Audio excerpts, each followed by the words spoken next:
All right, guys, welcome back to it. We're live on X, Facebook, YouTube, Instagram. We're everywhere. We're back. Yeah, let me try to. There we go. The band's back together. CJ Anderson, or I should say, sorry, sir, Coach Anderson. Coach Anderson. CJ good. CJ good. I let the kids.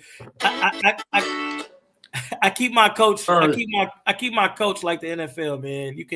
You can call me Coach Anderson. You can call me Coach CJ. You can just call me CJ. I called a lot of coaches coaches. I called Coob. I called EE. I called McVay. Or when I had Coach Belichick, I called him Coach Belichick. So everybody's different.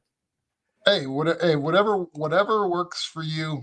You know what? I'm happy for you. You know what? It's exciting news. Scott, let's start with CJ's big news. Big news. Very big news. Coach Anderson, he's official head coach. Tell us about where you're coaching, CJ. Be coaching at Benicia High School this year. So that'll be good. Just back in the high school ranks. I love leading young men, helping young men. When I coached high school 3 years ago, we sent about 6 kids Division I. We got a tight end, Jack Indries, Scott, that you probably gonna scout and gonna like him. Yeah, one day. Jack Indries, a hell of a football player, but just giving a chance at that age. What coach has done for me, I know how the game like it does for all of us. But at that age, you get a chance to guide them and direct them, especially with the way college football is today. You get those high school kids a better opportunity of how to put themselves out there, how to market themselves, how to get themselves recruited, and hopefully we're giving them the right tools, coaching them the right way, so when they move on, they can live out their dream. So I'm glad I get to do that at that program, and we'll see how long I'm there, and we'll build it up, and we'll have some fun. Well, the thing is, CJ, from my standpoint, being the upper echelon for many years, is the fact that what you can do for their lives, not just football, but their lives. Yep. And just show them the right direction, show them the right character, show them the right personalities, and not everybody's perfect. No one is. But you put an imprint on their life at a young age, and that's very cool. Yeah. So I'm glad I get that opportunity. I'm still, there's 4 of my high school coaches I'm still close with. Like I'm pretty sure we all got those coaches in our sports that you can call and have a conversation with because what they did on the impact, like Scott said. So, I'm all in for it. So we're going to have some fun. That's awesome. I'm so excited for you, CJ. Scott, we got to figure out when he's got a good game out there, and we'll fly out there and we can paint our chests. You're going to tell us with the student section now. The student section is kind of crazy where I'm at. Scott, you can be the C. I'll be the J. We'll get Peter to be the exclamation mark. You don't want to see me with my shirt off. You'll be all right. The thing is, CJ, that's good high school. That's good ball. Yeah. That's good ball. Good ball over there for sure. Yep. No, CJ, super excited for you. I know you've been working to get back at this for a while. Probably, just as hard as been working on that Peloton in the background. That and my thesis. Don't forget the thesis now. I respect everybody who got degrees who had to write a thesis. It's a grind. It is. I didn't think it was a grind like this. I thought it was. I'm finna put this interviews together and write a story. Like, nah, it's a step process in the grind, and the guy who's teaching it is he's really strict. So I gotta meet the deadlines. There's a lot of respect for you, CJ, from my standpoint, to do that stuff because I never had to. I got drafted before I graduated, so I signed early. And wish I had that pleasure. Well, yeah, but I'm just saying, from the standpoint of you doing a thesis, I know it's not easy.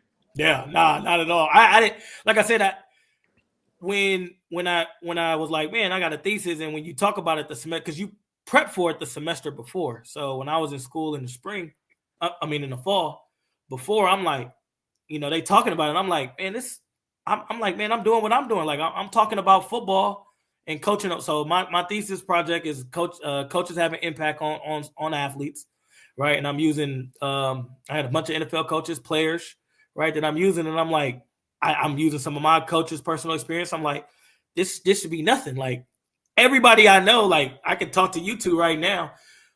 Scott has coaches that he's probably played for, played against, worked for, talked with that had some type of impact on his life and how he sets society and those things. So I'm like, this is easy because I love football. I love how coaches has impacted my life. I know, like I'm like talking to Peyton about how the coaches that he came up through has changed his life. This is an easy conversation, but it's the way they want it structured is completely different, and that's what makes it like, dang, I just want to write you this cool article, but you want me to do this all academia, is what they like to call it, in the academia way. I just want to have a talk like I'm in the barbershop.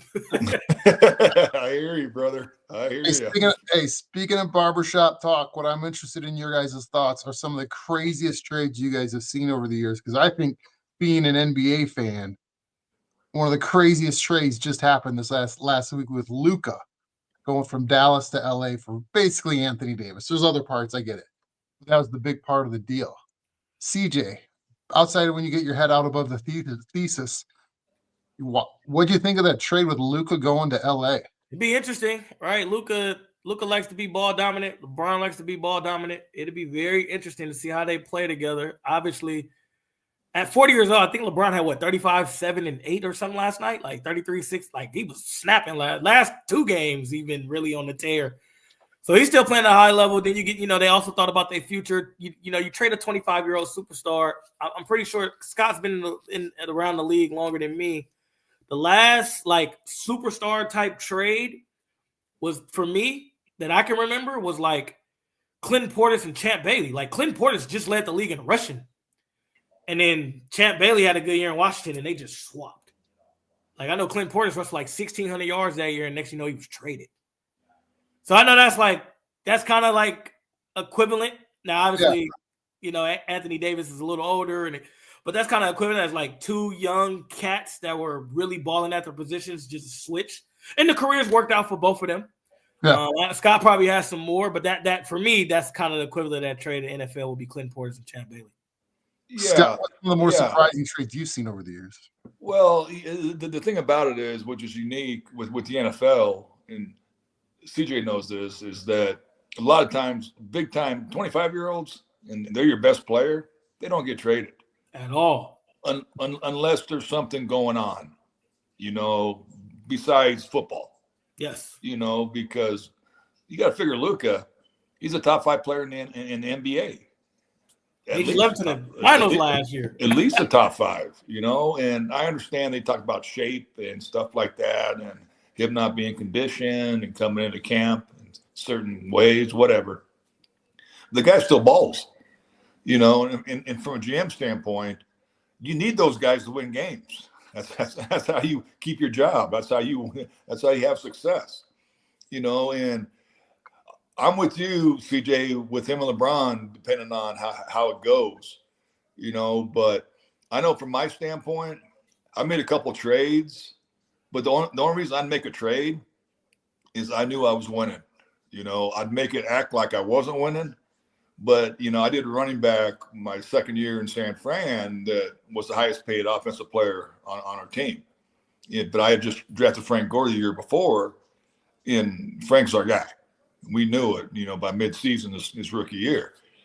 And, I already told Rob this a little bit, but I got a call from a GM, and he's like, would you think about trading so-and-so for a 4th-round pick? I'm like, oh, I don't know about that. He's our leading rusher last year. He's the highest paid offensive player. He's been a good player for multiple years here in San Fran. And I said, I need to go down the hallway and talk to the head coach and see what he thinks about it. CJ, I didn't even leave my office. I called him back 2 minutes later. I said, okay, a 4th, but can we do a 3rd? He says, no, I can't do a 3rd. I said, okay, 4th school. We're good. We're good. And we took a really good player with that pick. Matter of fact, played probably 12 years. Deshaun Goldson, as a safety. And so it worked out well. But I think with the NBA, it's a little different from the standpoint where there's less individuals to impact the game. You got 5 guys, starters. NFL, you got 11 guys, so you got to be careful in the NFL from the standpoint of depth. If he's one of your guys or one of your good quality backups, they're hard to get rid of. Now the contracts come into play, no doubt about it. But still, I mean, I don't understand how you let a 25-year-old out of your building gives you a chance, only a chance to win a world championship. Your only chance. He's gone. Yeah. Unless there's other stuff going on. Yeah, you know what like I'm saying? Off the field, off whatever. the field, or you messing with somebody's wife or daughter, doing some things you ain't supposed to do. Because it's crazy how they say like you out of shape, but like you're averaging like 28, 8, and whatever, 30. Like it's hard to be out of shape in the NBA and put up 35. Easy though. Like it looks easy. Correct. So it's I'm with Scott on that. Like something had to been going on way deeper to trade a franchise player at 25 years old. Because you're thinking for the next. I mean, I would assume this as a GM. Scott can amend to this. You know, when you got a young guy that's successful like that early, you're thinking, man, I got the next at least 8 to 10 years to build around this. 100%. And like I said, I mean, it's, you know, in basketball, a smaller community than, of course, the NFL from the standpoint of players. But if you got a legit all-star and he's 25 years old, he goes nowhere. I don't care. I'd fire the coach before I'd fire the player. I'd be like, no, you're not letting it work out, because he helps us win games. He gives us the best chance to win every night, you know, in basketball and football every Sunday. And it's just, it's something. There's got to be more to it. And I know we'll probably never find out. But I think, you know, the Lakers aren't stupid. I mean, there's a reason why they've won, you know, and they say they didn't talk to LeBron beforehand. I guarantee they did. You know, be like me being in Green Bay, you know, not talking to Brett Favre or Reggie White before I brought an impact player in that might affect their careers. You know, LeBron had to know, because, I mean, this is 2 legit top 5 guys right now. I mean, LeBron's playing his tail off. You know, and of course, all the success he's had, you know, so, you know, and the thing about it is, Rob, there's always, with any trade, there's a reason why you do it, you know, and if you're getting rid of a good football player, it's not because he's a good football player. There's a reason why you did it. Yeah, no, it's always interesting to understand the back of the organization to see what's going on. Like I said, there's something going on that we don't know about. I heard somewhere from the Dallas GM or people involved with the trade that it was, well, he's not good at defense. They don't play defense during the regular season. You're talking about January, February grades on defense in the NBA. You know, it's crazy. It's like you're 25 games in talking about you're not going to be like, still got like 60, 40 games to go. No doubt about it. Well, and the thing about it, like CJ said, the guy could put up 35 any night he wants to. Yeah, who needs to play defense when you can go put up 40 if you want? Yeah, he's not Michael Jordan, don't get me wrong, who was 5-time, 8-time, whatever it was, defensive player of the year. But still, I mean, there's good and bad. And if the good's much greater than the bad, you keep the good. You want the positives, not the negatives. You know, and they don't play defense. I mean, I watched Joker the other night. I was laughing at him, sitting in my chair, just saying he doesn't cover anybody. But he goes down the court and scores, and he's a freaking MVP of the league. How many times? He gets his teammates involved. I think the good thing, though, since we're stuck on it, or we're talking about it, when you look at Dallas fit, so like you got Kyrie, AD's at the 4, Gafford, and the other 7-footer, right? You Clay, you got some pieces for a championship. Now, do you got the star that can put you over? Nah, you traded him. Yep. You have the right look, 2 7-footers or 3 of them, because one's coming off the bench. You got a shooter, you got a point guard who can get everybody involved and create his own shot. So it looks good, but then we'll see how it all works out. You know, we all know, correct, at least like Scott said, at least in basketball, the superstar power is a little bit more impactful in basketball than it is in football. Like Patrick Mahomes can go play well. I mean, you seen it 2 years ago in the Super Bowl with Jalen Hurts. You can go play well, but still lose the game. 9 times out of 10, if LeBron or Luka or AR or if any of these dudes, superstars, Steph Curry, if they play lights out, 9 times out of 10 they win the damn game. Yeah. I know this, CJ. My last Super Bowl win was with Tampa, and we were playing Kansas City.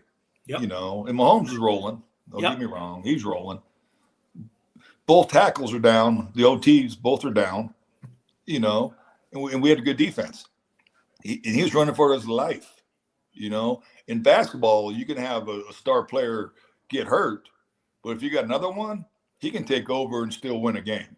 Right. You know, football's different. I mean, they were a good team, KC, that year. Good team. They were. You know, and we whooped them. I mean, bad. Yeah. I mean, it was over in the first half. It was done. Yep. You know, and it was just like, wow, you know, but they had 11 instead of 5, and they had 2 of the 11 were down. Right. You know, and it changed the game, and all we did is come off the edge. You know, I mean, we knew exactly how to attack them. Yeah. With basketball, I don't think you can do that. I think if you got a good player, he's going to score.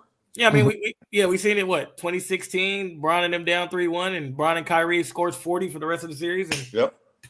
they averaged 40 for the last 4 games and win the championship, right? Like, yep. I guaranteed you, right? You won't get that in NFL. The quarterback will have to throw 7 touchdowns in 1 quarter. Correct. That's the equivalent to averaging 40 for the last 4 games. The quarterback and the defense has to be lights out in the last 8 minutes of the game or something. Yep. Yeah. 100%. It's crazy what happens in the trades and the trade world and how you see things and then how it changes the teams. I like your Clinton Portis and Champ Bailey comparison, CJ. That I forgot about that one. But you're like, 2 guys in their prime that got moved. Speaking of guys going to new teams, the NFL draft is coming up. What guys? Man, Scott been grinding. What? I know Scott been grinding. I've been grinding. I got it. We'll get CJ. We got to go hang out with Scott without the cameras and the mic so we can get the real information. When you can be like, "Hey, this is," he's got to be a little careful here. He's got reports out. Correct. I got confidentiality agreements with teams. I got to be careful, but I can be general. So one of the guys I'm curious about being from Colorado out here is Shiloh Sanders. There's is he a draftable player? Is he a 3rd-day draft pick, or is he undrafted? CJ, when you look at Shiloh and how he finished off his career at CU, and if you had a chance to watch him in the Shrine Bowl, it's like, what's your thoughts? Is he going to be drafted? Would you want to draft him if you're an organization, or would you go, man, maybe we just get a deal and as a free agent? I'll speak from a scout perspective. I'll let the draft expert talks about that. But I know if Shiloh played 10, 15 years ago, it'd be perfect. Box safety, right? Can play down there, right? Doesn't really have to cover, move side to side. I think there's some cover issues, some hips and feet issues that you see from Shiloh. Now, one thing, he wants to be physical. He wants to get in there. He's not afraid to make a tackle. He doesn't rap, but he's not afraid to make a tackle. So if there's teams that still play that style of football, I think I could see them taking a chance. But somewhere Scott might say that, but somewhere for me will probably be day 3 to undrafted, which is not bad. He'll be able to earn his way. But the skill set, like even if he would have played 10 years ago, like when TJ Ward, obviously TJ Ward, really good player, but TJ Ward was known as that box safety as well. Don't really cover too much. The skill set and with the way the game is today, where you got to have at least 3 or 4 cover guys on the field just because the pass happy offense. That's something he will have to grow and have to get into and get coached up better at. But as far as like being in the box, recognizing, understanding, making tackles, I saw that at the Shrine game. He looked really good in that. So, but you don't play that Troy Polamalu style of football like that. Yeah. That style of football, like he was just saying, Dante Whitner, Deshaun Golston, like that style of football, Cam Chancellor, that style of football is gone in the NFL today. So, you gotta cover more, Yeah. I'm with CJ. The thing about it is, I'll be the positives early is he's a tough guy. He's got a great lineage, what he's coming from. He understands the game. But the overall physical traits are going to be scary because, like CJ was saying, with the 4 and 5 receiver sets and stuff like that, that's not him. He's an undersized linebacker when it comes to second and third down. Yep. I respect him. I respect his toughness, and I respect the fact that he's not afraid, which is awesome because now when you get a guy late in the draft or a free agent, he's going to have a chance to make the team, and only chance probably early is special teams. Yeah, because gonna run down a hit for sure. Covering punts and kicks, because you know what? Because he has the personality that he'll accept that. Some guys don't have that. They're like, no, I'm a safety. I'm not a special teams player. I'm not a coverage guy. He's not overly talented, in my opinion, physically, but he's still a solid football player, which if you get one of those guys late in the draft or as a free agent, that's what you want. That's what you want. And then just see what shakes out and see if you can find a position for him. He's a box safety through and through. He's not a coverage guy. I worry about his top end. I worry about it a lot. And I just think with some of the young tight ends, who can run and catch. I mean, you gotta think about it. Like you got the kid in Oakland, or my bad, Vegas. Rock Bowers. You got the kid in Detroit. You got the kid in Arizona. Like these kids these tight ends can run and like catch. And that's just a hard thing to do. Like that game back in the day, it was like the Jimmy Grahams. Travis Kelce was obviously in the young part. Antonio Gates. Yeah, Antonio Gates.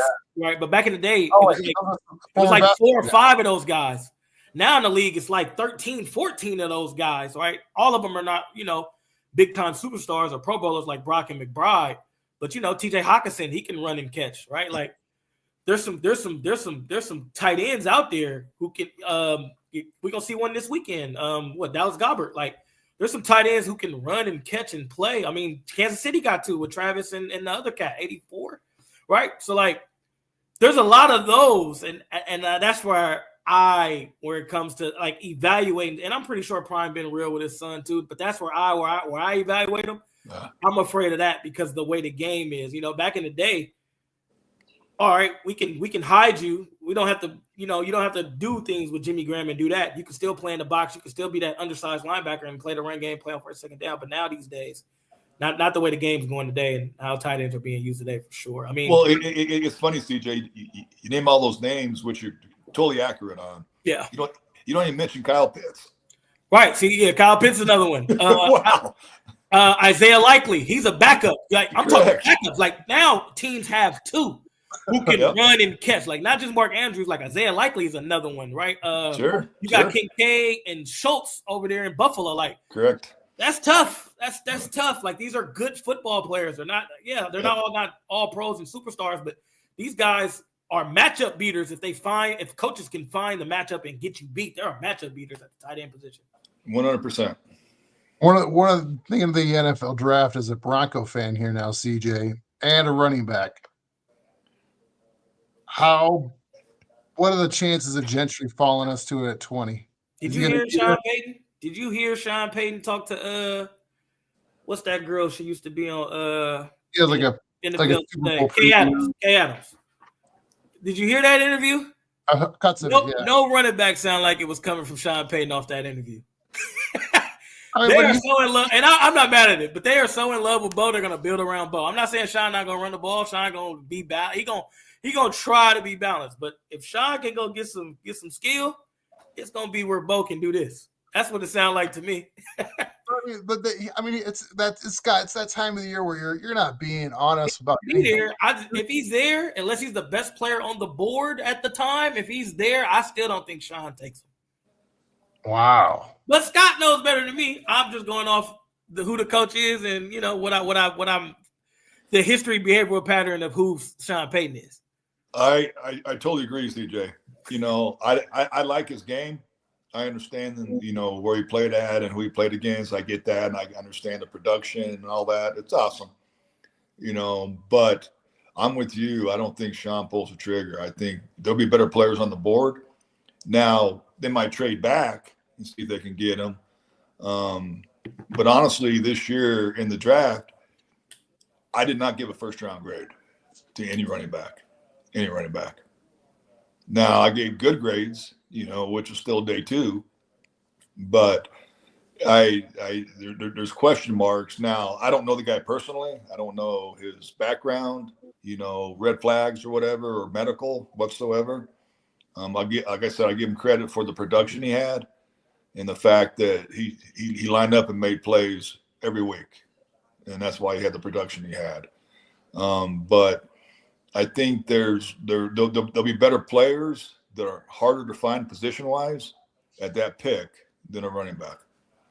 And I also think there are backs who I was that back. I was way better in the NFL than I was in college, just because of the opportunity, how I was coached, Sure, and my style, my body. So like, I think the kid out of North Carolina, I think Travion Henderson, I think there's a kid out of Iowa. I think there's backs like Scott saying, there are backs that you can get on day 2, day 3 that might fit the NFL better than what they did in college. And that's always Kansas got one. I just think there's some backs who body type, they didn't get the opportunities that they got in college, but they'll do better in the NFL just because of the system, the style, the body types, etc. You guys talk about fit all the time, so that does make a lot of sense. Yeah. Well, the thing about it, Rob, is the fact that, like I said, offensive line, defensive line, cover corners, Yeah. I mean, there'll be so many players sitting there that are going to be good NFL football players. And like CJ knows, and I still respect the running back position a lot because I took Frank Gore. He was our best player, and he showed up every week. But also is the fact that, I took him in the 3rd. He had medical issues and that with knees and shoulders and that kind of stuff. And he ended up playing a long time, of course. But it's just the fact that you can, if you want more picks, you move back because you can get a guy in the 2nd or 3rd.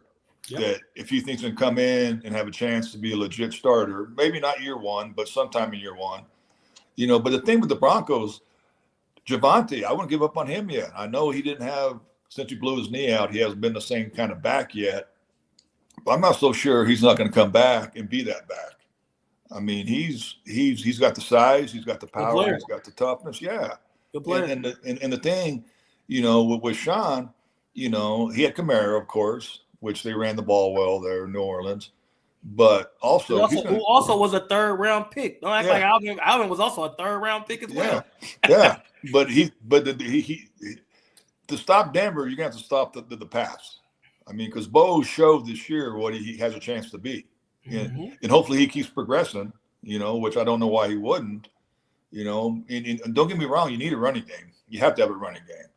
But if all of a sudden Bo improves from this year to last, or from this year to next year, it makes that running game better. All of a sudden they're like, okay, well, who are we going to pinpoint game plan it? Well, we got to stop the quarterback. We have to stop the quarterback. And all of a sudden now the back has more opportunities. And they're all important. All positions are important, but there's certain ones I think you can get in the mid rounds to later rounds. Receivers, backs, safeties that aren't as important from the standpoint of impact on a game, like a pass rusher or an offensive lineman. I mean, that stuff's very, very important. And they're all important. Don't get me wrong. Everybody's drafted is important. Every free agent you sign is important. But there's certain positions you put up high, compared to other positions. And I don't agree with it. I mean, I know when I was in Washington, they're like, you're going to take a guard in the 1st round? I'm like, partner, I need 5. I need 5 guys up front. I don't give a crud if they're playing tackle, playing center, playing guard. I don't care. I need 5 good ones. I just need some ass kickers. I need guys who are consistent and you can trust and you know exactly what you got. I took Brandon Sheriff, and everybody's like, why would you do that? I was like, we played tackle in Iowa. He played tackle since he was a freshman in high school. He said, well, he has to move inside. I said, I don't care. He's going to be our best offensive lineman. He was the first one, like in 20 years, the Redskins at the time, Commanders now, that what was all pro. And I'm like, he's our best offensive lineman. That's why I took him. They're like, well, we need the tackle. I'm like, well, we need this fast receiver. I'm like, no, we need to protect up front and run the football if we want to win any games. And then also, and I know I might get crucified for this as a running back, but you go back last 20 years and you look at first round running backs. I mean, you got Shady panned out over 10K, Marshawn over 10K, Adrian Peterson obviously, Zeke falls a little short, but I thought Zeke was dominant, right? But like Melvin Gordon really didn't pan out the way a first round running back should be. You know, when you take a, you know, Saquon, he's panning out, Derrick Henry over 10K. When you take a guy in the first round, you're expecting the names I just named, right? Adrian Peterson, Marshawn Lynch, Shady McCoy. So if you know, you can't bank on that. You know, you also got like Trenton Richardson. Like there's more the other way than it is the right way. Correct. Right. And then obviously when you look at late round backs, right? We just talked about Alvin Kamara, or like, you know, myself, or, you know, you look at Le'Veon Bell, right? Second round pick. You know, when you start looking at it, you know, who are some of those backs, you know, that can be productive and, you know, have Pro Bowl years, right? Alfred Morris had a Pro Bowl year, right? Like when you can take those guys later in those rounds and they can give you that same production and be successful. I mean, look at Isaiah Pacheco. He's a 7th-round pick. He's playing really well, right? Kareem Hunt, 3rd-round pick, played really well to start off with, right? Obviously got into some trouble and playing really well, played well with the Browns, and he's doing this thing now. Nick Chubb is another guy, right? Sonny Michel was 1st round. That didn't pay out. So, like, you start to play those numbers. I'm a big number guy. You start to play those numbers in the draft, right? And, you know, you want to see that. I'm not saying Genty is not a generational guy, but you want to see that, like, crazy turnover like you saw coming with Adrian Peterson or Saquon Barkley or Derrick Henry or some of those dudes. But then you also look at, like, Trent Richardson was a hell of a back in college, and it didn't pan out for him in the league. And you also don't want to waste $30 million a year or $25 million a year on something like that. That you got to continue to force feed for the next 4 years before you can pick up let them go on the option. Like Najee Harris, right? Yeah, Najee Harris is going through that right now. Yeah, right? And the thing about it, CJ, is the fact that, you know, Gente is put together physically. Mm-hmm. He's not a tall guy. He's not a power back. He's not an every, you know, pounder type guy. And the thing about it is, you're well aware, 100% well aware. That's what I'm saying. You got that pick, starts up front. I mean, what do you think? Saquon's having the year he had in the past. Right. He would have been looking like some of the backs of his game. Yeah, in New York, for sure. I mean, he's going 10 yards down the field, 15 yards down the field before he's even touched. You know? And I think it's just everybody has no philosophies team-wise and how they do their draft process and best man on the board or best athlete on the board or whatever, what position they need the most, whatever. But you know, I just think when it's said and done, you know, with teams like Denver that, you know, had a solid year, impressive, you know, for where they came from, you know, and it's coaching. Don't get me wrong, and it's scheme and it's all that, and it's just a quarterback helped out a lot. But you got to keep adding pieces at positions that, you know, if you don't take them in the first or take them in the second, they're not going to be there in the 3rd, 4th, or 5th, no matter what. You know, and as you see every year with the drafts, look how many old linemen go in the first 3 rounds. Look how many D linemen go in the first 3 rounds. You know, and it's just, you know, quarterbacks, of course, and that's fine. But it's just, I mean, you know, to take a back early, you know, I never took one. The highest one I took, I think, was Frank in the 3rd. You know, but there's always a player on the board with the backs, and there have been good backs every year. Don't get me wrong. They put up great numbers. I remember watching Kajana Carter. I'm like, holy smokes. It's the best back I've ever seen in my life. Yep, good player. I mean, just dominated. Really good player. Yeah, and I know he got an injury early and all that, and it kind of put him on the side. But, you know, but there was probably 15 guys that were taken after him. There were multiple-year Pro Bowlers. Yeah, I mean, you look at Dalvin Cook and see how that panned out, but you look his brother James, who was drafted in the 2nd round, look how well he's playing right now. So it's like Joe Mixon, 2nd round pick. You can find guys in that day 2 range who can give you the same production, or if not grow into something special, than some of those day one guys. And that's just the numbers at the running back position. And that's tough. Obviously, like Christian McCaffrey pans out. Like, there's some people who pan out, and there's some people who don't live up to that first round expectation, right? It's not the fact that it didn't pan out, right? It becomes like a Reggie Bush thing. You just don't live up to that first round expectation. Correct. Right? No, that's a good way to put it. So speaking of the Super Bowl, you guys mentioned Barkley a few times, and there's a running back. What's going to happen on Sunday with the Super Bowl, Eagles and Chiefs? What are we thinking? What are we like? Is this going to be first one to 22 wins, or is this going to be more of a shootout? What are you guys thinking? How's the scoreboard going to look at the end of the game? Don't know, but you better have a plan for Spags. I know that. You better have a plan for Spags. I mean, the corner blitz last week or 2 weeks ago it's a hell of a big balls call. It was a hell of a call, right? The Spags, the Spags stuff the box and let Jalen Hurts, try to win on the outside with the two good receivers, because you can't, Washington, first play of the game, can't let Saquon go for 60. Like, you can't let the tone be set like that. Correct. All right. You gotta like, I rewatched our Super Bowl against the Patriots when I was in LA, and seeing it from a coach perspective now, the physicality and the way the plan they had to stop me and Todd Gurley was awesome. Beautiful to watch. I know the game was 13-3 and everybody was like, man, the game was super boring. But if you watch the defense and how physical they was against us, I mean, physical and technique sound and building a wall and really stopping us from having that run to not play our play action pass like McVay liked to do. It was a beautiful thing to watch. And I think if Spags have a plan, if you have a plan for Spags, I think he's solid. I like the Chiefs to win the game, whether it's close or in a shootout, because I think the coaching on that side is just a tad bit better, in my opinion. But you gotta have a plan. But now, don't get me wrong, Saquon going off, it'd be a long day for the Chiefs. Yeah, I totally agree with you, CJ. I think if it's a low-scoring game, which I think it's going to be, I really do. If it's not, if first of all, if KC gets up 2 scores, Jalen can't throw him back in the game. He can't. Now he's going to have to run around and scramble and get out of, protection issues and all that. But I just know if it's a close game, it gets in the fourth quarter, you got one guy to bet on.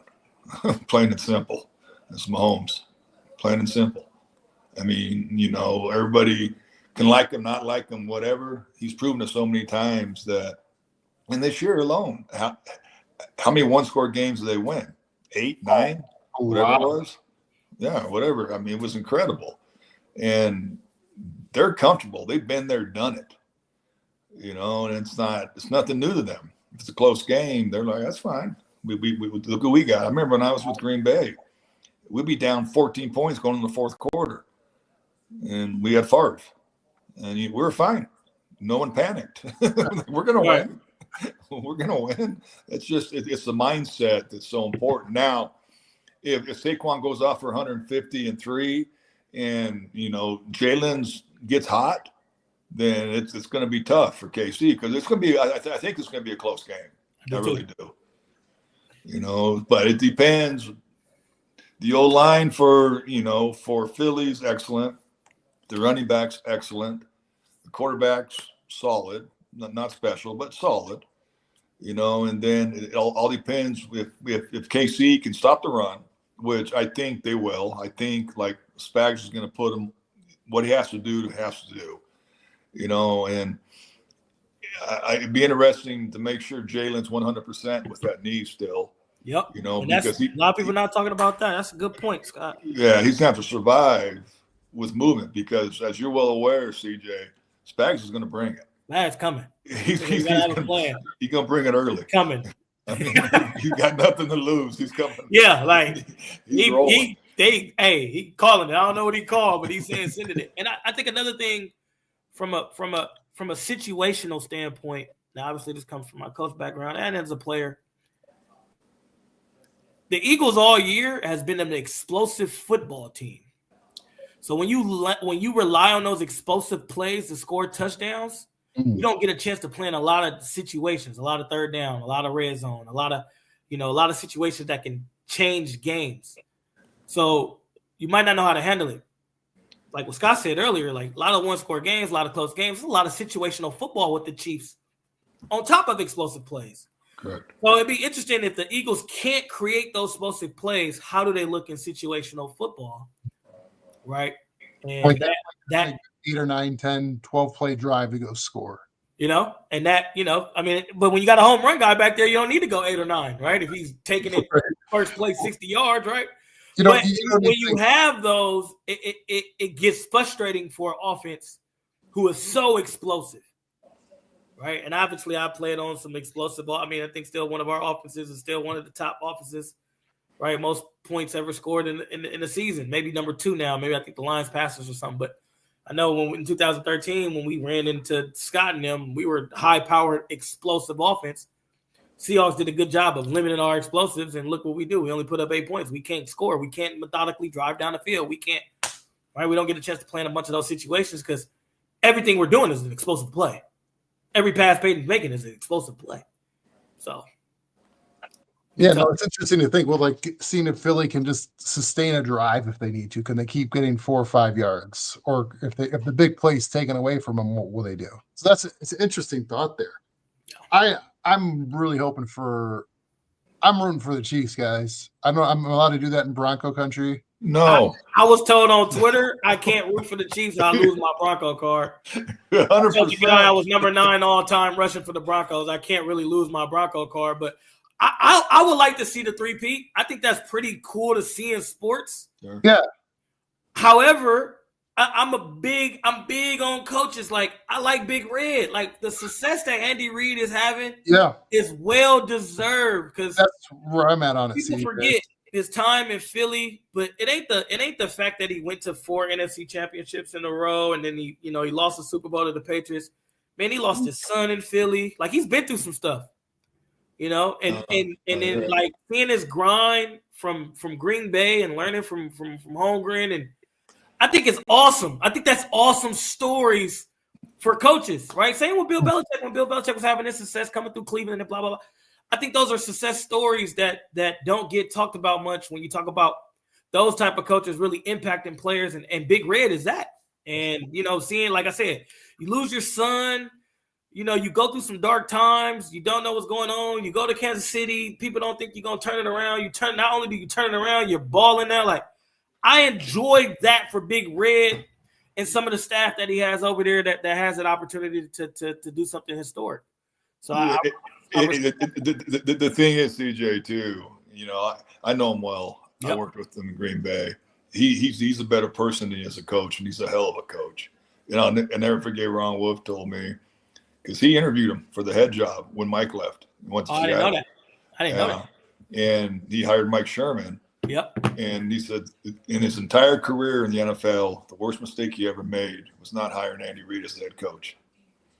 Because I got there, he was like assistant tight end coach. And then he became assistant O-line coach. And he became the O-line coach. And he became the quarterback coach. Then Mooch came in. Mooch took over the quarterback. And then it's funny because I watch him still to this day.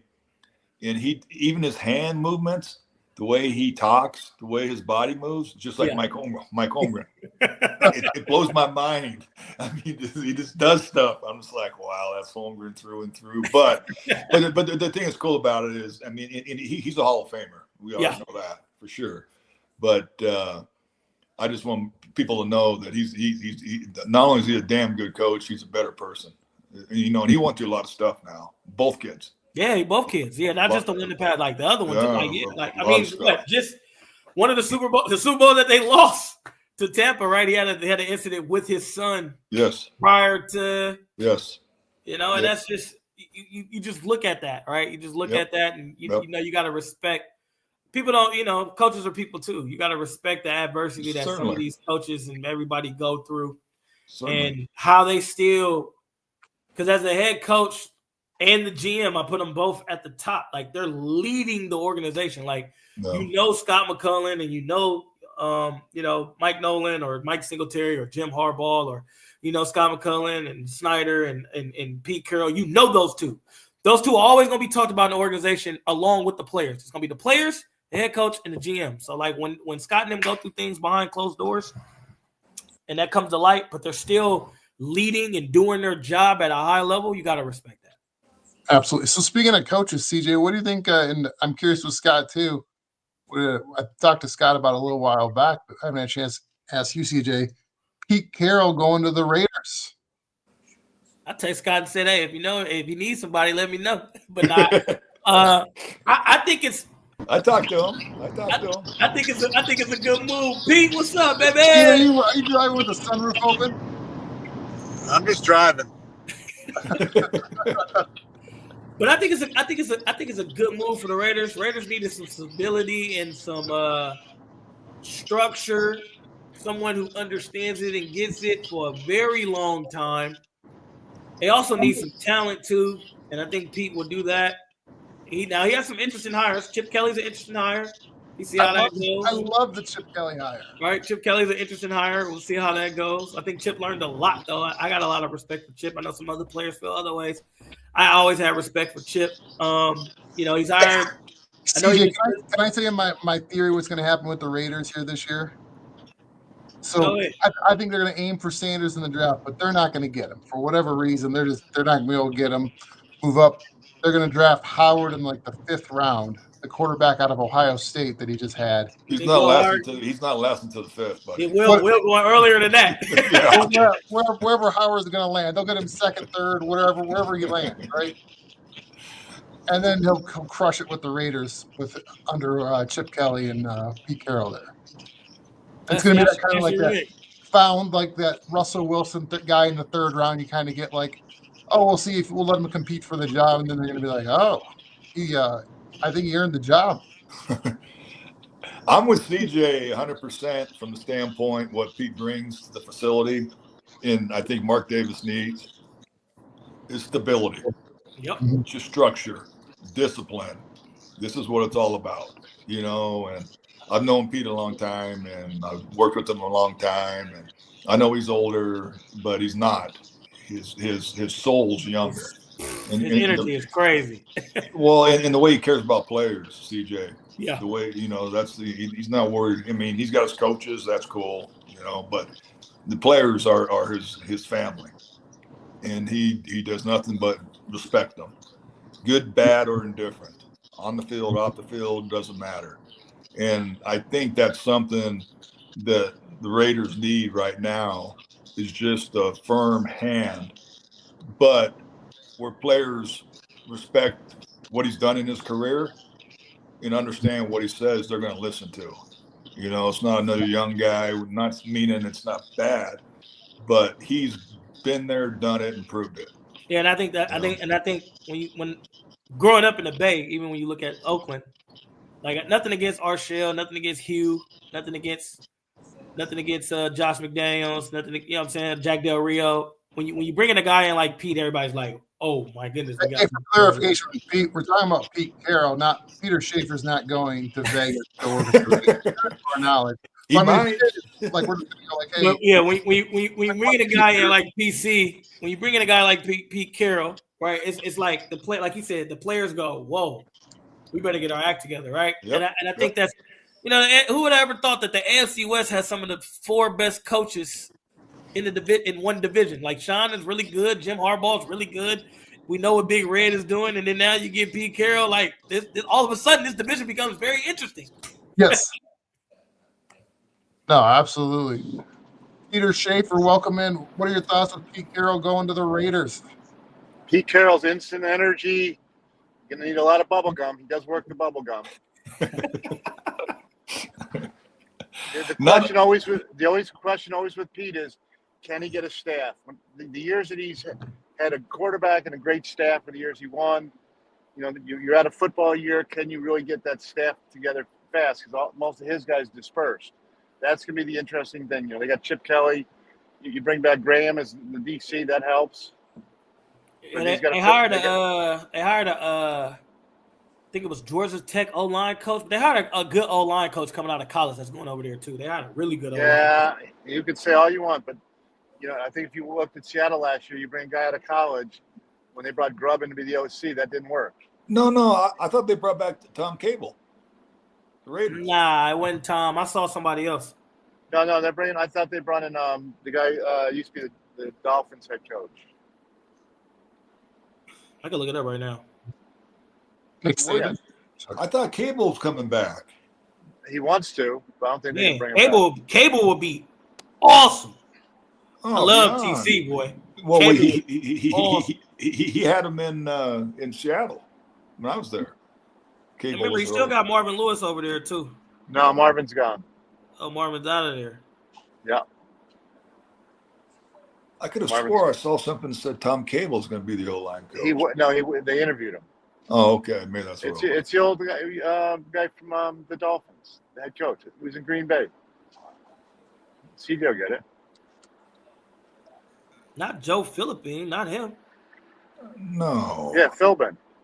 Joe Philbin? Yeah. As the O-line coach? I think so. Yeah, Joe Philbin. Right here it says. It says interim though. Huh. Nah, I saw they brought a young guy. Who I respect. Really good coach. He never coached in the league though. A really good coach. I know him personally. No, P will be able to hire staff. He just got to stay away from his old cronies. He's got a couple of guys that are hanger-oners. Same with Holmgren. He had a couple of guys that are hanger-oners. I'm like, why? Because he's a really good friend. 15 years. Yeah, 20 years. Right. No, it's interesting to see, like CJ, we were saying with the division with the coaches, because how a good coach brings a good number more wins and competitive games to a team. Like you can see that when coaches, change places and the team. Yeah, the league is about players, but when you can match that up, and Scott would tell you, that was Scott's job to hire a good coach. When you can match the players with a good coach that brings culture, structure, experience, we already know, like he's already done it. You win an extra 3-4 games. I think the thing is, CJ, that's very important, just a standpoint of because every year you have an influx of new guys. Yes. Either free agency, or the draft, and it's just having the name and having the players respect him. Yep. And trust what he says. Position coach to coordinator to head coach. Yep. I think that's huge. If all of a sudden you keep bringing these young guys in, and he's like, well, this is my first time being, an offensive coordinator. You're like, okay, where's the respect or the trust? Yeah. But if all of a sudden you bring in Chip Kelly, with the Pete Carroll, all of a sudden they're like, holy shit, these guys, they have a lot of wins. These guys know what they're talking about. So yeah, I agree with that. They've been around a lot of good football players, and had a lot of success with good football players, so I'm going to listen. And I think from the standpoint of a GM, I think that's huge in the meeting rooms. Huge. Yeah, because we had Goose left. We brought back. Then we had Koob, and I was like, man, we getting Kubiak, right? Then we brought back Mike McCoy, and I was like, man, we getting Mike McCoy. Then when me and Pete was shopping around, we chose Carolina because Norv Turner was there, and I'm like, hell yeah, you had a chance to play with Norv Turner. Like this is Norv back with Dallas, and Norv was like, this is Norv. Like yeah. It does something to you when you can name your coordinators and name your head coach that has been proven to do it at certain positions where you're like, I know. Like when we went to Carolina, obviously it didn't work out. We ended up going to the Rams, which that obviously was better. We played in the Super Bowl, but we went to Carolina. Like Norv Turner was like, I was raving to Pete about Norv. I'm like, yeah, man, Norv Turner, like make the deal happen. Like Norv Turner had Damian Thomason and my boy who ended up leaving and playing at Atlanta. Can't remember his name. Running back. Can't remember his name. He was in Atlanta. But he led the league. He didn't lead the league, but he was top in the league in the restaurant in Atlanta. Wait. Hold up. CJ, you're on the show to be the running back expert. Don't ask us these running back questions. I gotta ask because my mind go blank sometime. But obviously, Darren Sproles. Yeah. All I was thinking was the guy with the dirty bird. Well, like when they were in the Nah, Super not Jamal Anderson. Way after Jamal. That's when you Way Atlanta after running back. Jamal. That's Here you all go, right. Pete. That's a name for you back in the day. Way All after day. Jamal Anderson. All day. Hey, so I'm trying to figure out where Peter's at with the background. Like he's got the Bronco shirt on, but he's also like there's a lot of trees where he was driving a minute ago. It's like playing a I'm game in like Civil War. I'm in Civil War. I'm in Civil War country. It's like where's Waldo? 7 years ago. Michael Turner. That's 7 what I was years thinking ago. of. Mike Turner. Okay. Norv Turner made Mike Turner look good behind LT in San Diego. Mike Turner goes to Atlanta and does his thing, right? So I'm like, man, we got to go play for Norv. I'll tell you this much, CJ. Norv was my OC the second year when I was in San Fran before he went to San Diego, the Chargers. And we came to your guys' place the last game of the year and beat Denver and knocked them out of the playoffs. We won 5 games, and I told them because our first year we had Mike McCarthy, and we won 3 games, and he went to Green Bay as the head coach. And the second year we had Norv Turner, and I'm like, yeah, we're going the right direction. No, and then he leaves. He leaves. He leaves and go put up a couple 14-win seasons in San Diego. Yeah, I'm like, son of a gun. But you couldn't blame the guys for leaving, of course, for head coaching jobs. But it's like, wow, I can't catch a break here. We had 5 OCs in 5 years, 5 different ones. Ooh. Yeah, Alex went through that makes it tough on a guy like that. Young quarterback going through a whole bunch of, and people don't understand that. Derek Carr had the same situation too. People don't understand that though. Like, you're going through 5-6 different coordinators every year, bro. You're just taking out the computer and rebooting it, taking it out and rebooting it. 100%. It's tough. They're trying to figure out the game, and now they got a new voice in their ear. Right. We're going to call it this. We're going to call it that. And I'm like, wow. And Alex was very, very intelligent, but I was just like, I told him I felt bad for him. I'm sorry, I didn't plan on this. If I'd have known this, I wouldn't have taken the quarterback number 1 overall. I would have taken an offensive lineman, defensive lineman. Jeez. It's tough. No, and that's stuff you can't predict in an organization because it's a good sign when your OCs and guys are getting promoted to other organizations. Like, if you only got one head coaching spot, a lot of guys are looking for it. 100%. So and yeah, you can't blame them for it. Of course, I wanted both of them to stay.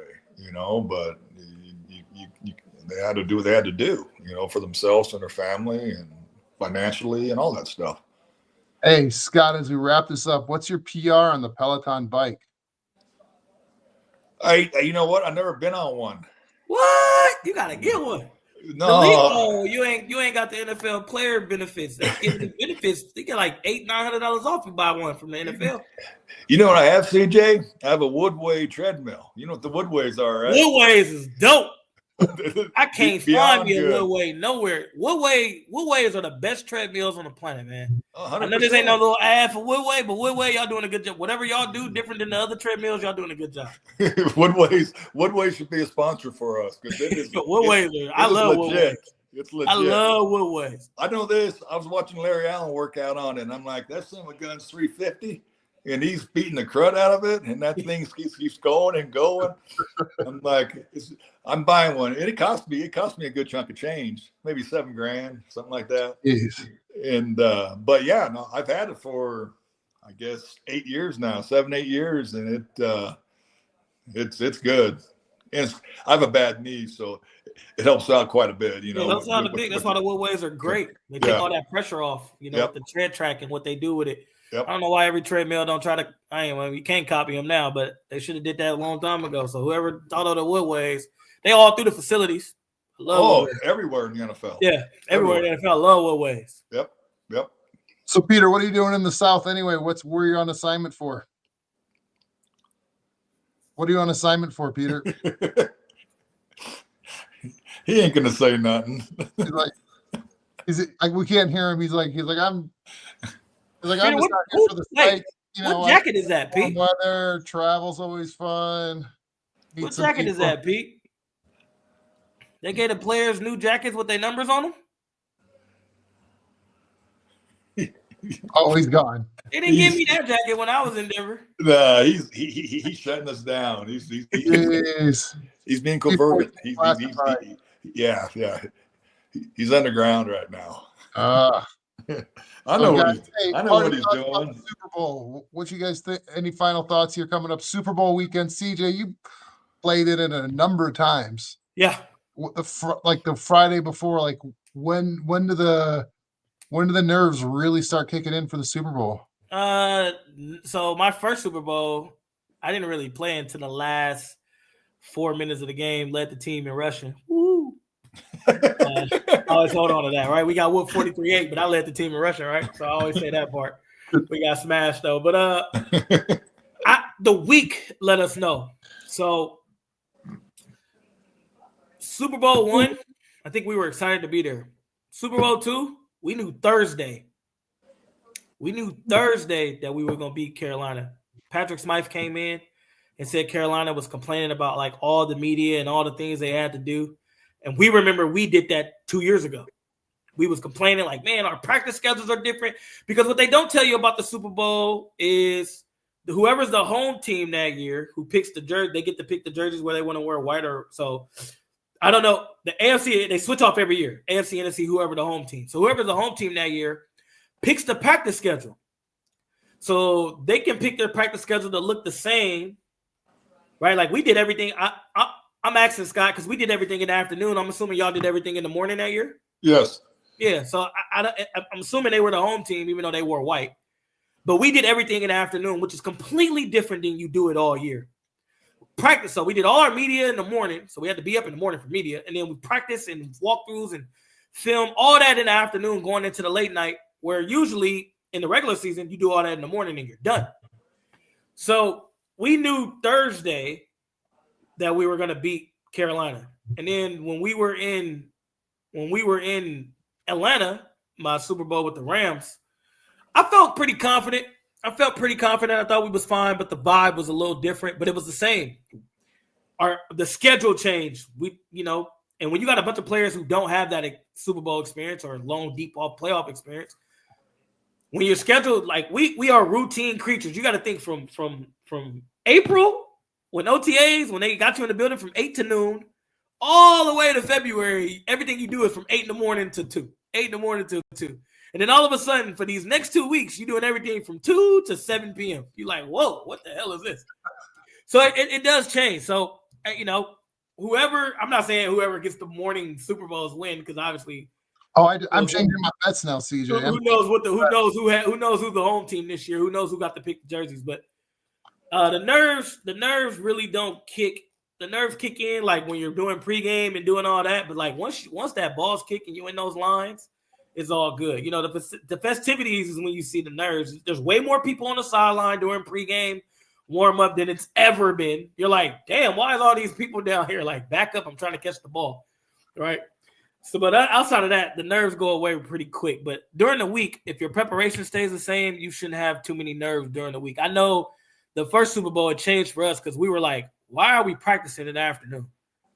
Like, why are we practicing at 3 o'clock? Like it's like high school, after school football, right? We're practicing at 3:30. Why are we? And then why are we doing all our media in the morning? We hated that. Scott, you've been to a number of them. What's your?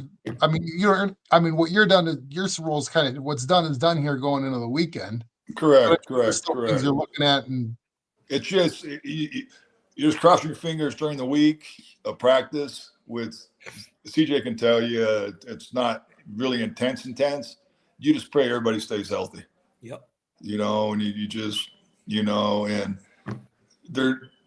I always made sure with the PR guy or the whole crew of PR guys at the Super Bowl that the players have to do what they have to do with the media, but protect them, and get them in and get them out as quick as possible.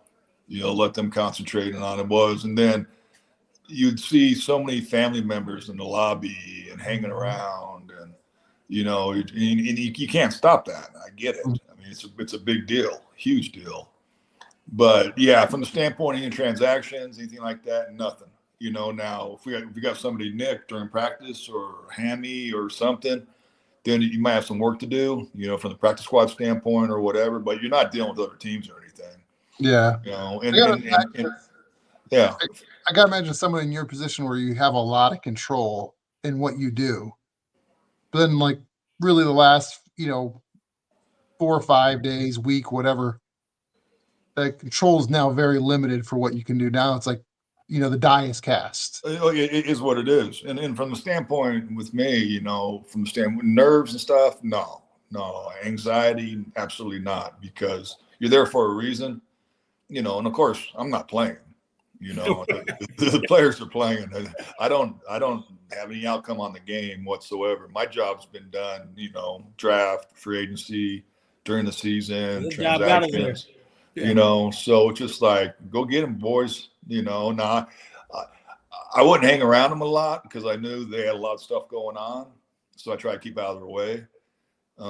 I'd be around the head coach quite a bit just to make sure he was solid, but for a player, it'd be totally different than a personnel guy. Personnel, our job's done. I mean, here's what it is. Here's our product. Let's go get it. Yeah, you're right. I didn't see Les or Elway a lot during the whole. Yeah.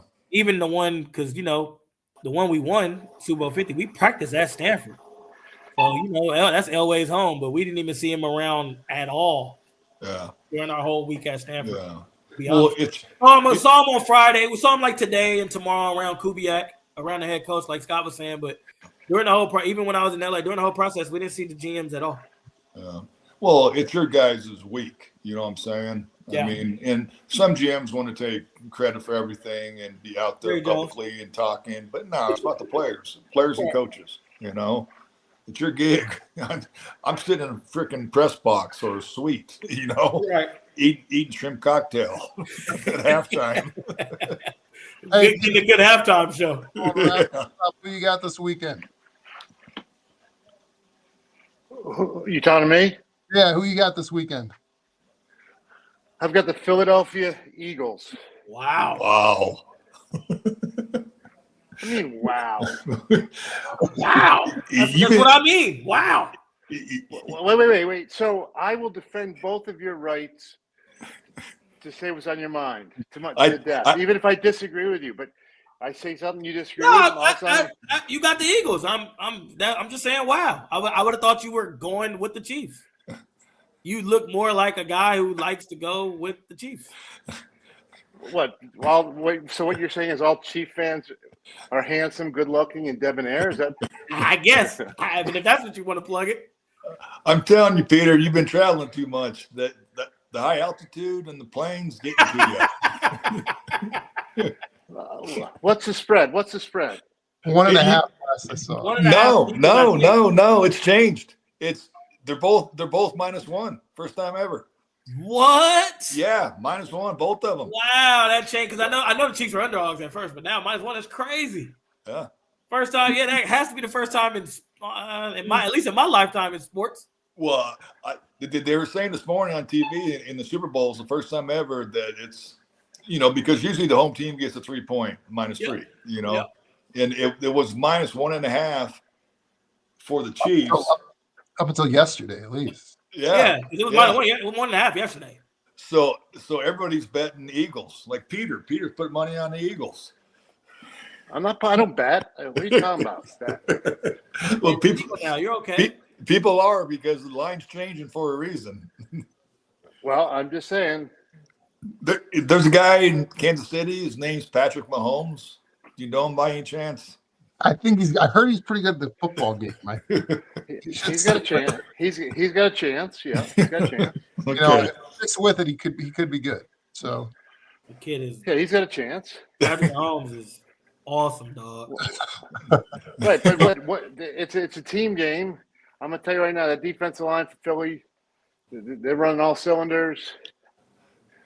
Saquon Barkley's not a bad player. He's not. I'm not disagreeing with your argument. I just know when you got a guy on the other side of the ball who's like that good, like he's that good. He ain't just good. Like Peyton Manning, and I love me some Peyton. Peyton Manning, good. Tom Brady, good. Patrick Mahomes, He a little above good. But he wasn't even in the final two for the MVP. He don't need them no more. You know, yeah. He already done that. Yeah, we don't need to worry about those numbers. He don't need to, like, I mean, you do know the second team All-Pro won MVP this year. Oh, I got final thoughts. What about snubbing my guy Luke Kuechly? He's not He'll get in, guys though. you don't understand. Him and Patrick Willis got the same numbers. You bet not. They are very identical. I think Patrick played one more year, but he wasn't the first ballot guy. Who? Patrick. Oh, I agree with you on that too. But they gave it to him. That's why I thought they would give it to Luke Kuechly. No, he'll get in for sure. Oh, he'll get in. I just surprised he wasn't the first ballot. When Patrick Willis was the first ballot, I was like, oh, Luke Kuechly, this is a slam dunk. Because they literally, if you go look at the numbers, it's the same numbers, same tackles. All pros, Pro Bowl. It is the exact same career. Rookie of the year. Yeah, rookie of the years, defensive player of the years. Like he goes in next year. I tell you that the voters have this sort of caste system. You know, there's a difference between a first ballot Hall of Famer and a Hall of Famer. I tell the guys, don't matter. The gold jacket's the same.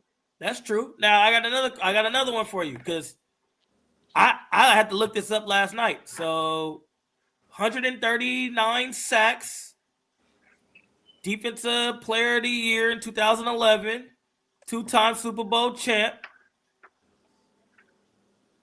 He won the rookie of the year. Von Miller, you think Von Miller's a first-round Hall of Famer?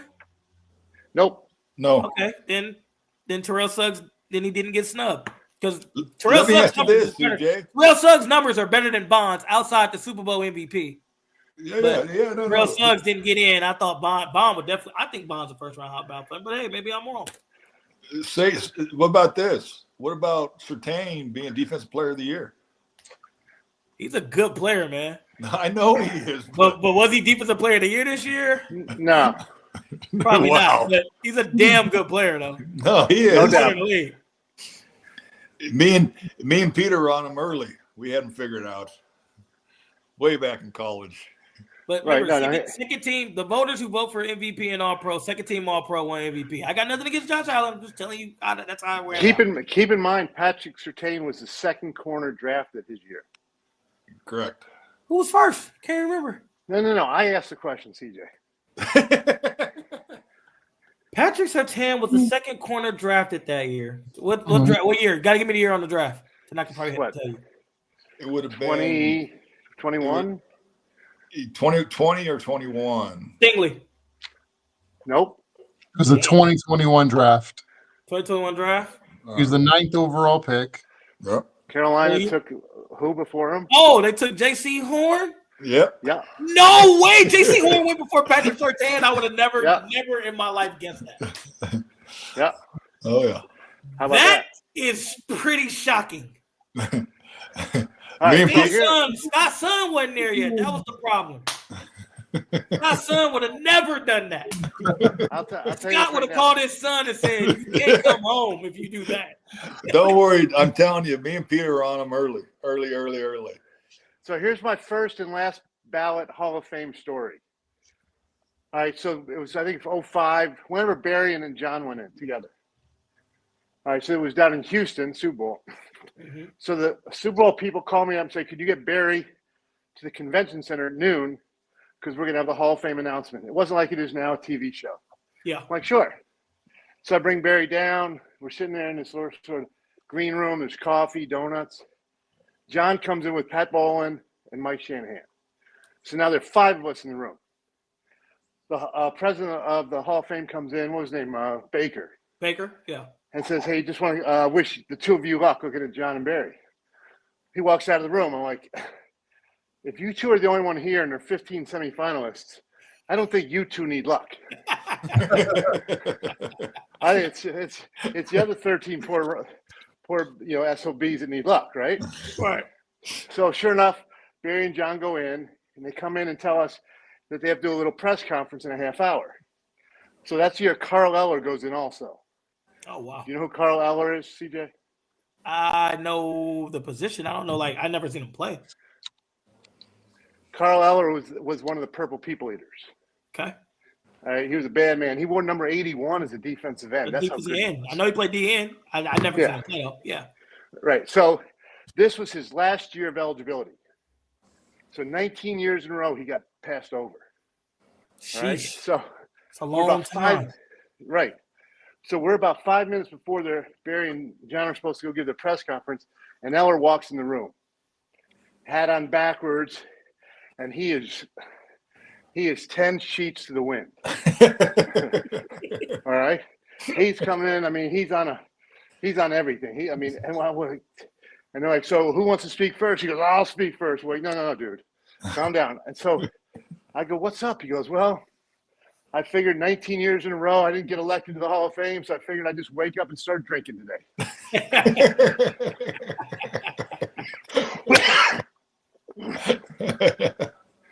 So we threw some coffee down him, but that 19 years he waited, CJ.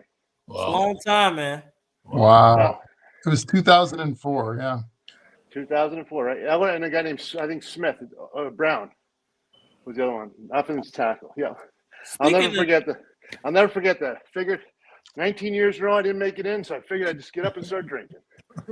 Speaking of that, too, I thought Eric Allen, he'd been in. So I was shocked when I saw him get in. I was like, I thought he'd been in. I thought Eric Allen was a really good DB for the Raiders back. I mean, I saw him growing up. So how about all the people saying Eli Manning's the first ballot Hall of Famer? I didn't think so. So I thought that was right. No. I thought that was right. Sterling got in, right? That's good for the Sharps. It's first time ever, two brothers. Yeah, man. Sterling got in. I thought that was good. But I thought Eric Allen, Jared Allen getting in is a good one. I thought Eric Allen been in. So when I saw him, I was like, man, I'm happy for that too. Yeah, but once Eli Manning, career record 117 and 117. 500. Yeah. Yeah, I mean, he has the two historic playoff runs. That's what's helping. Well, he's got 2 Super Bowls and 2 Super Bowl MVPs. That's why he'll get in. He's just not a first ballot. Correct. I kind of say he should. I'll give you why he should be is because he stopped Tom Brady from having a perfect season. So my Dolphins were the only team to still have the perfect season. So he can be in. We can give him a jack. He also stopped Tom Brady for having 9 Super Bowl rings. Get him the jacket. Put some special. Can you imagine if Tom Brady had 9 Super Bowl rings and not 7, and Bill has 8? That's crazy. Does he need it bedazzled? I don't care. Put him in. He'll get in. He'll get in. He just wasn't the first ballot to me. Correct. But I'm glad, Scott. I'm glad you kept it real because I didn't think Patrick Willis was the first ballot, but when he got in, I was like, man, Luke Kuechly definitely. So that makes sense that you believe that. So I respect that. Well, the whole thing I was told is just the longevity of the career. Yeah, they didn't play long enough. Like they both left. Well, not what the voters expect, I guess, right. or whatever. But from a talent standpoint, hell yeah. Oh, they can play now. Every year. I played both of them. But I didn't like both of them when I played them. So they can play now. Trust me. But yeah, when I look at the numbers, I'm like, dang. I was like, wow, one got in, one didn't. That's crazy. No, he'll get in there. You wait and see. Yeah, Antonio Gates though, I'm happy for him. Shout out to the undrafteds, man. Yep. That guy grinded to get in. Frank Gore's up next year. He should be first. So first ballot. You don't think Frank Gore first ballot? You can't be number 3 all time and not be first ballot Hall of Fame. How many years? So. Right. But look at his record, and we love Frank. Yeah, no, Frank's my guy, bigger than life. But you don't think Frank Gore first ballot Hall of Famer? I hope so for him. How many times? 5-time Pro Bowler. Pro Bowl's a popularity vote too, though. He does have 1,600 yards or whatever it is. Come on, man. He's number 3 all time. I know he got to have over 100 touchdowns, correct? Oh yeah. Yeah, that gets you in, man. Oh no. How many years did he have? How many years did he have over 1,200 yards rushing? I'll tell you this though, Peter. Before I answer that question, 1, 2, 5, 6, 7, 8, 9, 10, 11, 12. Over 1,200 yards rushing? Yeah. No. Nah, not. No, he only got yards. 3. 3. 1, 2, 3. Yeah, 1, 2, 3. Do you understand? You know as well as I know what the old line looked like when I drafted him in San Fran. Man, hey, time out. And He had I to know break this 2 is our boy. tackles in the backfield to get a yard. No, wait. Jerome Bettis' numbers is better than Frank Gore's? I think they're similar. And I'm not Bussy in, man. So what are we talking? That's how you got to look at it. You got to look at it like that. Oh, Frank's Now, Bussy got a ring. Frank don't. I got that part. But, like, you got to look like Frank. It's a reason why Frank Gore number 3 all time ever. Yeah, he played 26 years. No, he did. You quit that. Longevity is a part of the career. Yeah, you quit that. You just keep working out there, Hey, big boy. so what's more important, longevity or being really dominant for a handful of years? Both. At that position, TJ can tell you. You play that many years at running back, and the amount of hits he took his first 3 years with me, I mean, he got knocked out. So, look, Bussy got 3,000 less yards and 8 more touchdowns than Frank Gore. Bussy's in. First ballot, too, by the way. No, he wasn't first ballot, by the way. Oh, he wasn't? Oh, okay. No, I sat with him a few years that he got the wrong call. Bussy deserved to be in. I'm not saying he don't, but Frank, I think you can't be number 3 all time and not be first ballot. It just doesn't. It don't fit. It just don't fit. It just doesn't make sense. I know this. I've been around a lot of good football players in my life, personally, and he's one of the best I've ever been around. Dude, No, Frank, we love him. That's a great guy. I love Frank. Great football player. Yeah, he's a football player. His numbers is better than LT. LT probably got way more touchdowns. His numbers is better than LT. I saw LT score. I saw LT score 4 on us in the first half at home. Yeah, I seen LT beat up the Raiders a lot of times down in the Bay Area. Lordy, I'm like, you got to tackle him, guys. This ain't 2-hand touch. Yeah, I saw LT down in the Senior Bowl turn a corner on a sweep, and you're like, all right, he got it. One play he did. LT different, but next year. So I'm gonna read you next year's class. Y'all tell me who's first ballot. Larry Fitzgerald? Yes. Drew Brees? Yes. Phillip Rivers? No. Jason Witten? Yes. No. Frank Gore? No. That's 2 first rounders. Which one? That's it. We're going 2 first rounders. That's it. Julian Edelman? I don't even know how you're on the ballot, by the way, but that's just me personally. Marquise Pouncey? No. LaShawn McCoy? No. Thomas Davis? I don't think if LaShawn gets in. Thomas Davis? No. Greg Olsen? 2. No. Alex Smith? He's on here. That was shocking. No. Des Bryant? He'll never make it. Oh, you know who else got snubbed? Adam Vinatieri got snubbed. Yeah, but he's a kicker. That's the only reason. What does that mean? If he's a defensive end, it had the same success, he'd been the first ballot. Hey, I told my boy Ray this last night. Ray Guy took how long to get in the so look, that's what I'm saying. I only know like Ray Guy, Shane Legler, Jano, and Adam. Anybody else? If I know your name as a kicker, you should get in. That's a popularity. Kicker should get popularity Hall of Fame votes. More than Anderson. But if there's some kickers out there, I'll never know their name. Ever. Yeah. Look at but Geno Atkins is on here. No. Todd Gurley and Jarrell Casey. Those are your ballots next year. 2 first time Hall of Famers. That's a good year. Yeah, I think Fitzy and Breeze are slam dunk first ballots for sure. Yeah. Right. Oh, I thought Steve Smith should have got in. I agree with you, and he will. You know. I thought Steve Smith. I mean, I think that was the second time go around. I thought Steve Smith should have got in. No. Well, if you look at like the receiving yards all time, right? I mean, how many guys are supposed to go in? Well, and how many guys aren't in yet that should be in? Well, T.O. won the first ballot, which was shocking. Yeah, but like Torrey Holt, I know Torrey Holt been waiting for hella long. Damn good player. Right, and he didn't. Anquan Bolden, 13,800 yards, not in. Quan got 13K. Yeah, almost 14. I didn't know that. Oh, I know it, CJ, because we used to play him twice a year. I tried to get him drafted. Quan Cole, I like Quan a lot. I didn't know he had 13,000. That's a lot of yards. Henry Ellard's got 13.7. He's not in. Torrey Holt's got 13.3. Yeah, him and Reggie got 14K, and Reggie didn't get in on his first try. I didn't think Reggie was the first ballot though. Tell you what, he's a good player, partner. Oh, he can play now. I never said you can't play. First ballot, to me, first ballot is like game changers. He was a game changer. Antonio Brown's got 12,291. I played him like 3 times, and he scored like 10 touchdowns. This was like, can we cover the guy?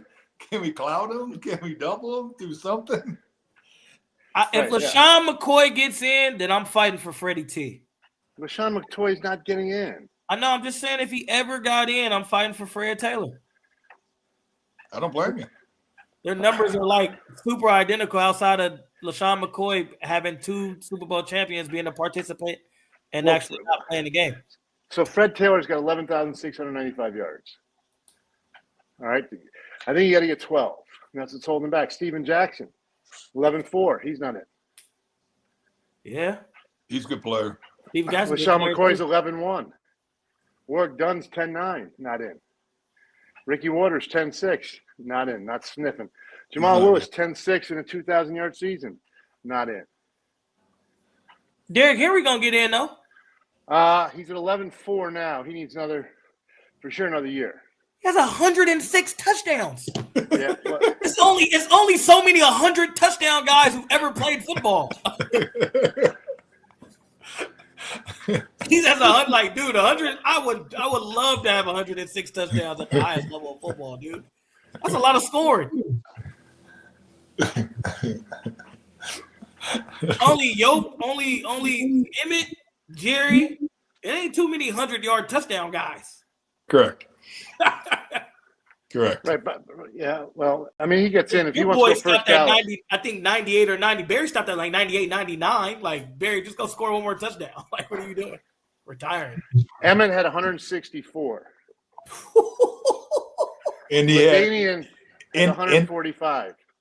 You got to figure Emmett, who's Frank Gore's nemesis, because he said, if I had that old line, if I had 3 all pros, and and a fullback, don't forget. Yeah, Moose, I got you. He said, if I had that old line, he says I would have ran for 20,000 yards.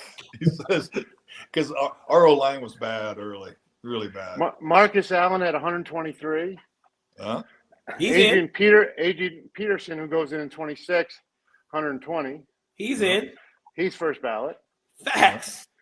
Walter Payton, 110. Yeah, everybody who had 100 yards, 100 touchdowns should be in all. Here's the one that's most impressive, though.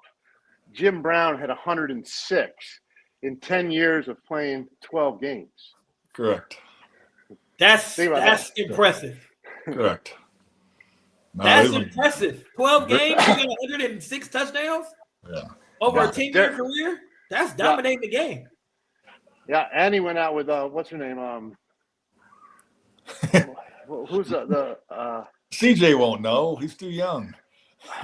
Like she was she's a movie star in the 60s.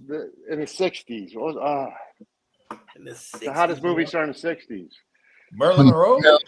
Right. No, after Marilyn. I'm just telling you. My grandma might know. Oh, your grandma would know, but it's a little different back then. For him to be going out with a white movie star, oh my God, they thought the world was coming to an end. I bet in them days for sure. If you got 100 touchdowns, man, I got to give it to you, dude. You just don't score 100 touchdowns accidentally on the best player. Raquel Welch. What's her name? Raquel Welch. Oh yeah. Wasn't that one of the posters in Shawshank? Like they switched out the posters. You got to give me one of the Broadway plays. In the new movies of them days. John Riggins had 104 touchdowns. John Riggins, 104 touchdowns. Is the rule for 100 touchdowns only for running backs or wide receivers too? No, anybody.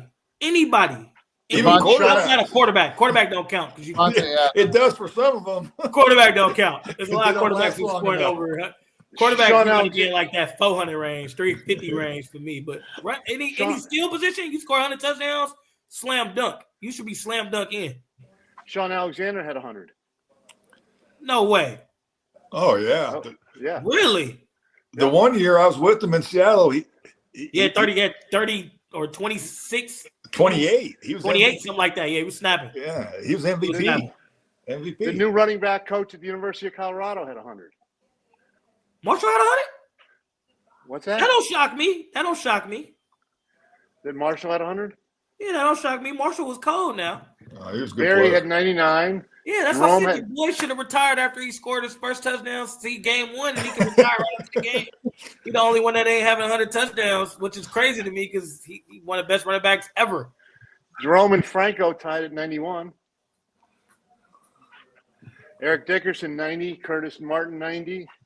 Priest Holmes, 86. I love Priest, man. Good player. Marshawn Lynch, 85. It's No Sean kidding. Moore, though. He only got 11,000. Yeah, and he only did that just so he didn't get fined. That's the only reason he was doing it. I just didn't want to get fined. Hey, play ball now. All right, let's go Birds. I got to go.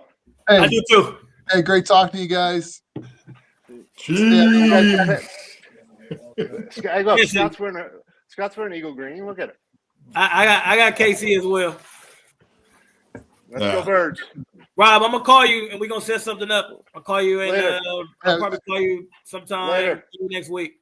Okay, yeah, hey, I reached out to your beef jerky guy again. Okay, perfect. All right, cool. See y'all.